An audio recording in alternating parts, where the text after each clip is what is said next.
Hey, what's going on, guys? It is Dives, Mr. Crockpot on Twitter. Today, we are breaking down the top 10 wide receivers in the 2024 NFL Draft. Guys, if you love the draft and you want more draft content, you know what to do. Smash that subscribe button. Let's go.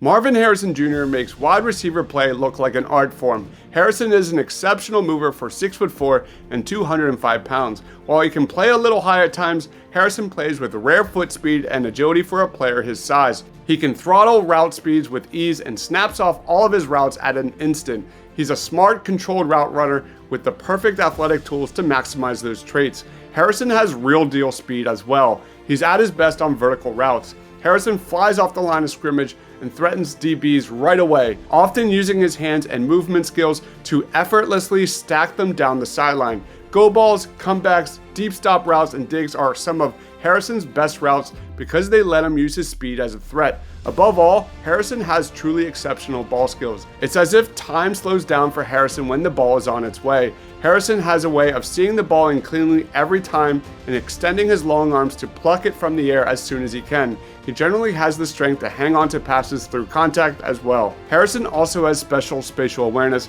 when it comes to playing the ball. The way Harrison works the sideline is rare. He always finds a way to keep himself in position to stay in bounds without sacrificing his ability to attack the ball. Marvin Harrison is a true he's open even when he's not type of player. The only drawbacks with Marvin Harrison are mostly related to his frame. He's on the skinnier side of things for a player as tall as he is. Though adept at hand fighting and bursting through press coverage, sometimes skilled press corners can keep him locked up. Additionally, Harrison's frame makes him easy to bring down on first contact. He can still make people miss in space on occasion, and he has home run speed in the open field, but he's not going to be bullying DBs at the next level. Overall, Harrison is a slam dunk prospect. He's a twitched up athlete with polished route running ability and elite ball skills. It's so easy to see how his game translates right away, and I've got a top 5 grade on him. Let's watch some highlights. Steps up in the pocket, throws it deep, McCord, caught at the 40-yard line, Maserati Marv. McCord, time, taking a chance, end zone, open, that is caught, touchdown, Marvin Harrison Jr. for the second time today. 19, McCord, over the middle, Harrison Jr. again, down the sideline, Maserati Marv. Chance Rucker. No safety help. And they are looking for the end zone. Harrison one-on-one. He's got it. A one-man wrecking crew. McCord to throw it. Lobs it in the air. Back shoulder caught. It's a long throw. It's Harrison. Nobody around. Marvin Harrison Jr. waltzes in. McCord on third down. Open. Harrison. Marvin Harrison Jr. No chance. Touchdown, Ohio State. 2nd and 8. McCord back to the air. Lofts it down the sideline. Oh, Marvin Harrison Jr. A flag is down. He brought it in. Take it to Henderson. Pitch it. Harrison. Open space. There he goes.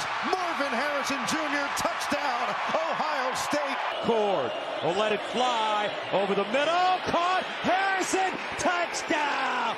Maserati Marv. Odunze has a solid, powerful frame, second-level speed, and an underrated wingspan that gives him one of the biggest catch radiuses in the entire wide receiver class. He has elite route running skills while being a true technician of the route tree. He effectively sells his routes while having the fluidness in changing direction to create separation, which should 1000% translate to the NFL from day one. He has great body control, especially near the boundary, demonstrating his adaptability and versatility as a receiver. Not only can he catch in the tight windows near the sideline, but he can also be a threat in one-on-one jump ball situations. In 2022, when targeted, he had an elite quarterback rating of 124.9. In 2023, when targeted, a quarterback rating of 118.3. This is a guy who makes things easier on any offensive system and quarterback due to his versatility. Not only that, he can make an average quarterback look elite. Where Odunze falls short is explosive ability. Though he's a strong contested catch weapon down the field, Odunze isn't really a burner. Scouts also say he doesn't have much pop when changing directions. I personally find that hard to believe because he so effortlessly got open against defensive backs in college. Thus, I'm really interested to see how he tests in those short area drills during the upcoming NFL Scouting Combine. Overall, this guy's a star and he's number 5 on my overall big board. Just as I was all college football season, I am super high on Odunze. Let's watch some highlights. Penix looks to the other side and goes to his reliable weapon. When in doubt, dial up Odunze. Penix gonna take a shot down the field, looking for Odunze, and he hauled it in. Going to slide into a different position here as Penix lost for the end zone. Jump ball caught. Touchdown, Odunze. Today as Odunze is on the sideline this time. Penix, cannon shot down the middle. It's a touchdown. This gets it off from the pocket. Zips it to the end zone. Caught. Touchdown, Rome Odunze. The free play for Penix, and he'll just launch downfield. 50-50 ball. Odunze's got it. Penix a pump and go into traffic with Lampkin. Odunze, what a reaction! Penix backpedals, goes right downfield into traffic. It's Polk with a leaping catch at the 16. This is the 9th straight pass play for Washington. Penix going far side, end zone. Ball protected. And that is complete to Rome Odunze, one of the top receivers in the country. Play action, looking to go over the top. He catapults it down the field. Odunze's alone. And he showed us right there why it is. This time he goes back shoulder. Odunze walls his man off for another Washington touchdown. Final minute now of the first half as Penix heaves it down into the end zone. Touchdown, Odunze for the second time tonight. Malik Neighbors has become the focal point of the Tigers' passing attack as both he and the Tigers took a huge step forward this season. He is one of only 2 receivers in LSU history to have back-to-back seasons with 1,000 receiving yards with over 1,400 yards in 2023 so far. He also set the LSU record for career receptions and is only 21 yards shy of Josh Reed's all-time receiving record. Malik Neighbors stands slightly under the prototypical wide receiver height at 6 foot, but has a thicker frame at 195 pounds. He shows off his size after the catch, displaying plenty of physicality to force missed tackles, but he marries this with decent elusiveness to also lead defenders grabbing air. He also displays plus vision and quickness to eat up space in the open field. This quickness pops up in his routes and releases, giving him a very fluid nature within his routes. He is best in the slot, where he often faces a cushion which he eliminates quite easily. His speed allows him to press the seam and interior of the field deep, but can struggle when on the perimeter. Neighbors' best trait is his spatial awareness. He has a knack for finding open areas in zone coverage and sitting in it or breaking free in scramble drills. He also excels with his sideline awareness and flashes above average body control to get his feet in bounds when needed. There is room for improvement with Neighbors at the catch point in a few ways. We often see him allow the ball to get into his body a bit more than you would like. He has excelled with this technique, but he hasn't had a ton of contested catches to take a firm stance. He also doesn't have a ton of tape where we see him win in physical situations or if he's pressed at the stem of his route. Another area to be leery of is his lack of route exposure. He wasn't asked to run a ton of technical routes and didn't face press often as LSU schemed or lined up in a way to create a free release. By no means do any of those flaws tank his value, but they should be considered when we are comparing to all the other high-end talent in this class. Let's watch some highlights. Another blitz. One-on-one for Neighbors. He's got it. Touchdown. Oh my goodness. Catch by Malik Neighbors. 23-yard line. Here comes a blitz. Daniels, plenty of time, loads Deep sideline. Oh, what a catch by Neighbors, but was he in? I think he caught it. Daniels on first down. Gonna take a shot to the end zone, and Neighbors comes up with it. And Hunter Washington on the fade throw. This is a throw they haven't hit a bunch of early this season, but they hit that exact same play in this game last year. Back to work here on a rollout. Finds the soft spot. Catch and run again from Malik Neighbors. Down the sideline. Stays in bounds. Malik Neighbors with a flag down. But he can't wear number 7 because he's an offensive tackle, so he's wearing the patch. Daniels downfield and right into the arms of Malik Neighbors. Against D-Cam Robinson, you're selling curl. You're trying to get Robinson to throttle down, and he just relaxed when Robinson turned around. Daniels, one-on-one. Kyron Lacy. Touchdown. Taylor, the tight end in motion. Daniels loads. Going deep. Man out. There's Neighbors. He's got it. Touchdown, LSU. Safety. Which one of these guys will cover and help? No help. I'm just right down the middle. Down. Gonna launch it to the end zone. Neighbors holds it in again. 7-yard line.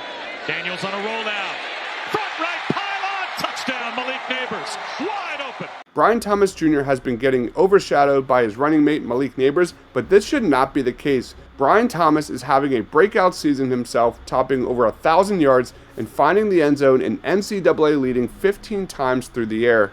Thomas has prototypical size, standing 6'4" and weighing 201 pounds, which he uses every inch of within his game. He doesn't always separate like the best within this class, but his lengthy frame gives him a significant catch radius, making him more open than he appears on tape.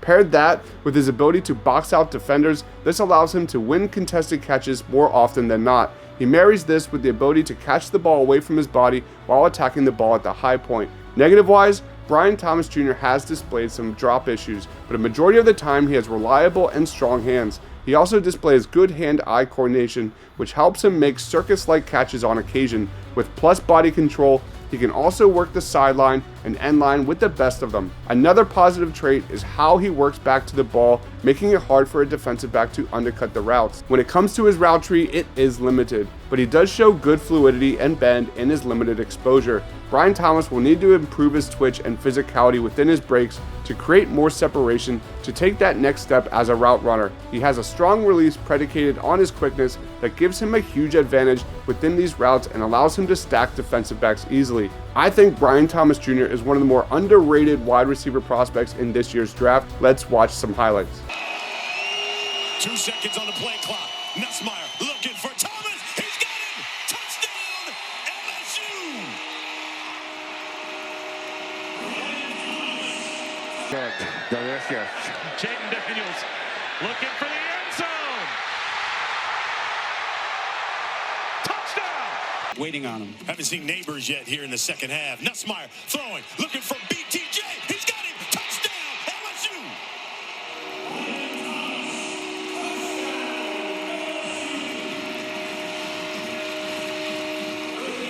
Led the country in touchdown catches, and he adds another one. One of us weeklies watching this one tonight. Here's Jayden Daniels on the run.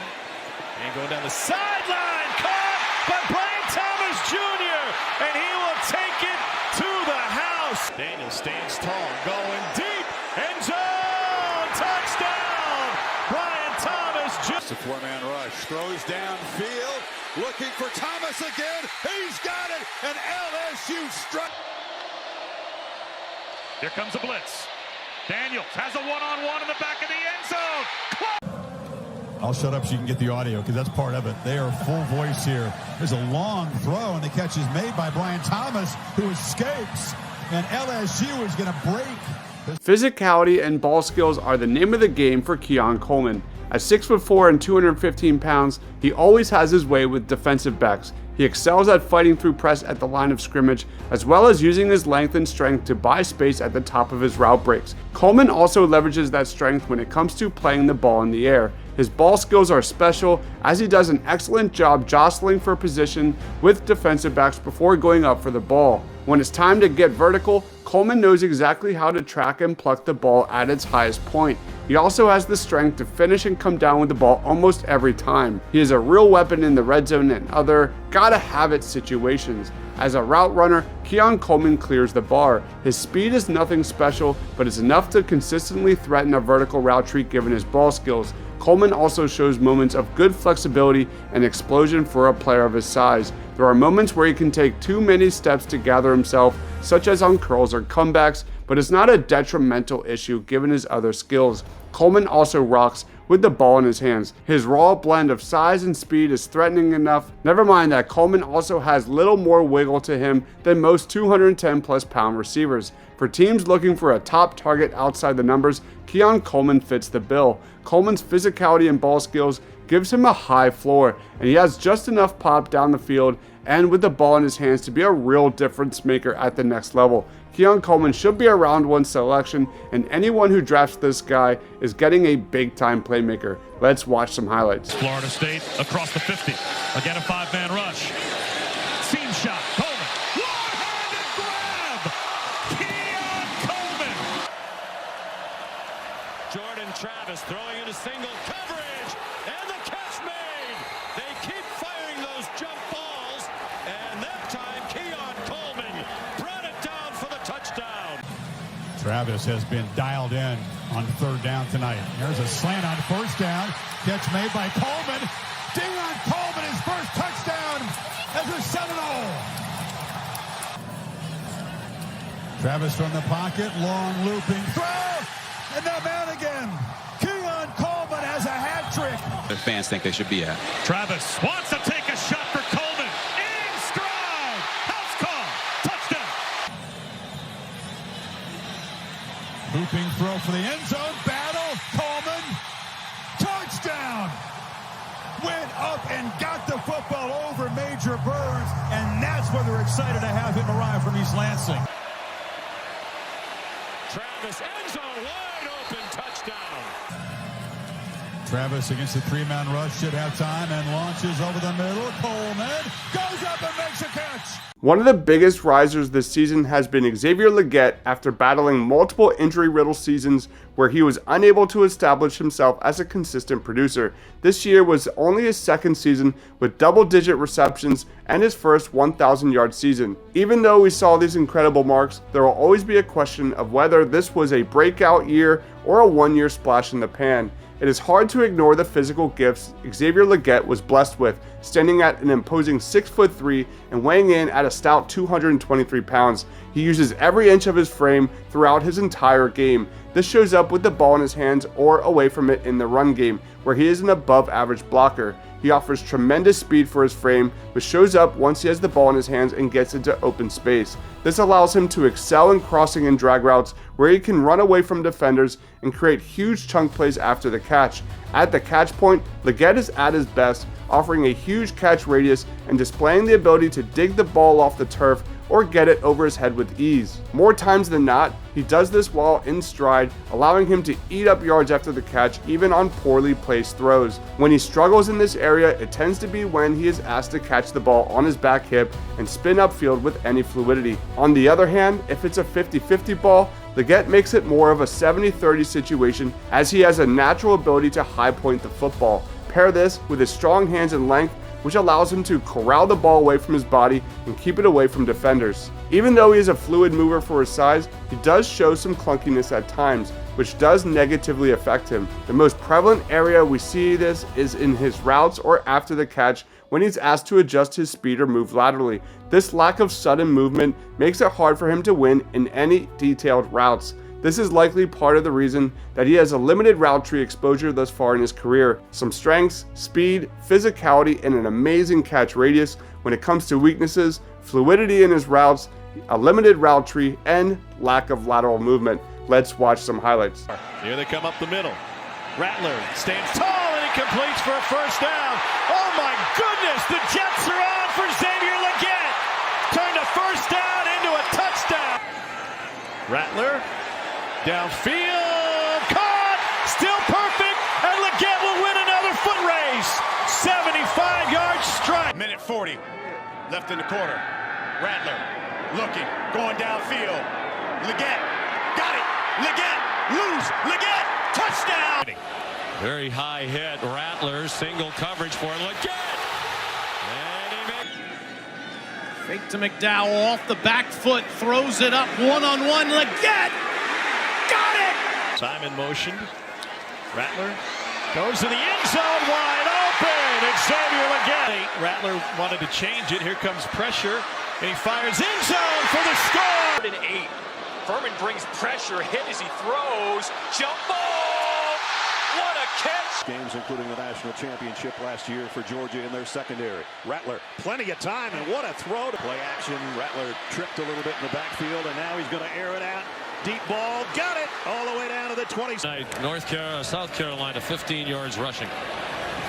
So they throw for Legette, trying to make another acrobatic catch. A.D. Mitchell isn't as variable as most receiver prospects in the 2024 NFL Draft, nor is he as much of a threat after the catch, but as an X-receiver, he does two things at a very, very high level. He separates and he catches the football extremely well. Already at 21 years old, A.D. Mitchell is a near-elite route runner with plus explosiveness, footwork, and twitch. He has a full route tree and the athleticism to threaten vertically and create extra space. Meanwhile, at the catch point, he has some of the surest, most coordinated hands in the class and is exceptional at contorting his body and timing his extensions. He's got a long 6'4" frame, which shows up shockingly well with his blocking. This is one of, if not the best, blocking wide receiver prospect in the 2024 NFL Draft. Ultimately, Mitchell has the tools and the unique separation ability to grow into an impact starter at the X receiver spot, and his high-end blocking ability will be an added boon for an NFL team. He has shown the potential to be a number one at the next level, and as for negatives, AD has little to no career special teams experience. There are occasional false steps in release, he has limited reps against true press, and he needs to flash more physically against press coverage. Also, I cannot ignore his struggles to create separation against Kool-Aid McKinstry this season. Overall, I see A.D. Mitchell as a fringe first rounder that will most likely end up being selected sometime early on day 2. Let's watch some highlights. Lewis in the pocket, launching downfield. Mitchell, touchdown Texas! First down at the 18. Here's Murphy going deep. Caught at the 35. Ewers from the pocket, taking a shot downfield. Mitchell, what an adjustment. He pulls it in. Of the football down here. They're going to throw it on first down. They launch it one-on-one. Going up to make the catches, Adonai Mitchell. Well out of the backfield as well. C.J. Baxter in. Here's Murphy, lobbing it deep. Murphy, caught, touchdown, Mitchell. Offensive lineman in there for Texas. They'll throw it, Ewers fade. Mitchell adjusts, makes the catch, touchdown, Texas. A lot of talent around him. 3rd and 8. End zone touchdown. Adonai Mitchell adds a touchdown. They rush 4. Ewers has a man wide open again. Adonai Mitchell. Xavier Worthy wins in 3 main areas: speed, athleticism, and route running. Worthy's speed is truly elite. He has been clocked in at 4.29 seconds in the 40-yard dash, which would make him one of the fastest players in the NFL. His speed allows him to blow by defenders and create big plays down the field. He's also extremely athletic with really good leaping ability and body control, which allows him to make difficult catches in traffic. He's also a very good route runner after the catch, and then route running, he's able to create separation from defenders and get open downfield. He's able to run a variety of routes, including deep routes, slants, and curls. And negatives, it has to be his frame. Xavier Worthy is underweight for a wide receiver. He weighs just 172 pounds, which is well below the average weight for NFL wide receivers. His lack of play strength can make it difficult for him to compete with physical corners. It may also prevent him from being a receiver that is utilized across the middle of the field in high traffic areas due to the potential for injury. Xavier Worthy also has untimely concentration drops where it appears that he is focused on running after the catch before making sure he secures the pass. Overall, Xavier Worthy has game-changing speed. Although there may be a limitation to the roles he can play for an NFL offense, he has more than enough physical tools and the skill set to be an impact player at the next level. If Xavier Worthy can add some weight and strength to his frame, I could easily see this guy getting first-round buzz by next April. Let's watch some highlights. Back-to-back solid carries. Quick toss to Xavier Worthy. Worthy is still up. The Burners, the sideline. He's tough. Play fake. Going for Worthy. He's got it. It's touchdown. Against a three-man rush, and he lobs it out to Xavier Worthy. He may go, and they trip him. So Texas back in Bama territory. Ewers from the pocket. Now he'll loft one downfield. A ton of air running underneath it. On target. Worthy into the end zone. Ewers, who's week to week, going to throw it here to Worthy out of space, and Worthy breaks free. And then finally, ankle tackle. Ewers off play, action, throw it downfield, in stride, caught by Worthy. Production out the door. Donovan Brooks, the tailback here. That's a throw for Ewers. Worthy, oh, soft shoe to the sideline. Ewers on this 3rd and 4, different look. They fling it to him, creative ways to get number 1 the ball, who bounces off 2 men. Adonai Mitchell hasn't been a factor either for this passing game. No catches, 1 target. Down the middle, it's Worthy. He's been a factor. Jaylen Polk is a ball-winning number 2 wide receiver in the NFL. He can dunk on defensive backs down the field and in the red zone, as well as serve as an underneath bully type on the outside to help move the chains. Polk may not be a star in an NFL offense, but I could easily see this guy as a reliable and high-level contributor at the next level. When it comes to strengths, Polk might have the best hands in the class. The strength to squeeze the ball, the consistency with which he plucks it away from his frame, and the ability to attack and sustain through contact are all obvious plus traits. When you think about X receivers in the traditional sense and their need to play through contact, Polk's abilities are a good embodiment. His ball skills and body control are both evident as plus qualities as well, making him someone you can develop chemistry with and trust you can throw to leverage, and he's going to win the rep. When it comes to negatives, his speed is solid but not elite. Polk has suddenness at the stem, but I think he needs to be more consistent about sinking his hips and snapping off his routes. He's a bit less flexible than some of the other top receivers in the class, and he doesn't have the contact balance you'd think given his size. In summary, Jaylen Polk is a big, well-built receiver who has shown his versatility in terms of where he aligns and what type of routes he runs. His overall bread and butter is his ability to use his size, length, and strength to attack throws and come down with tough catches in traffic. While there may be some other faster, quicker guys in the class, as well as some better technicians, Polk has shown the ability to generate separation against really good competition. Even though this is a really deep wide receiver class, Polk appears likely to come off the board sometime on that second day following his breakout 2023 campaign. Let's watch some highlights. 2nd down and 10. They're in field goal range. Pressure. He stepped away from it. Fires, and it is caught on the deflection. Jaylen Polk, the touchdown. Penix Jr. starting on the Spartan 44. Time downfield for Polk, and he got it. Penix backpedals, goes right downfield and in traffic. It's Polk. Fake by Penix. They brought extra rushers to the horns, and the throw's right on target. Jaylen Polk spins away. Jaylen Polk being chased and tackled by Terrence Brooks. On 2nd and 10. Penix looking left side, and Polk. Minute of this first quarter. Pressure picked up again, launching for the end zone, caught, touchdown. Kickoff, so they begin from the 30 with a play fake on 1st down. Penix launching, and finally. Bucks come after Penix, who looks downfield for Polk, who comes back. And he's showing that off today. As all day takes another deep shot for Polk. Really the total package at tailback. They fake it to him. Penix is going to throw it downfield, and he hits Polk. Comedy shots. Very nice. Oh, the Sarge has all kinds of tricks up his sleeve. Going deep and wide open. Jaylen Polk. Flags are down. Polk will take it the distance. Utah great at forcing 3rd down and longs. Penix with a shot down the sideline. All right, guys, those are the top 10 wide receivers in the 2024 NFL Draft. Do you agree or disagree with my rankings? Let me know down in that comment section below. For everything draft, follow me on Twitter at Mr. Crockpot. Thank you, everyone, for watching. Stay awesome.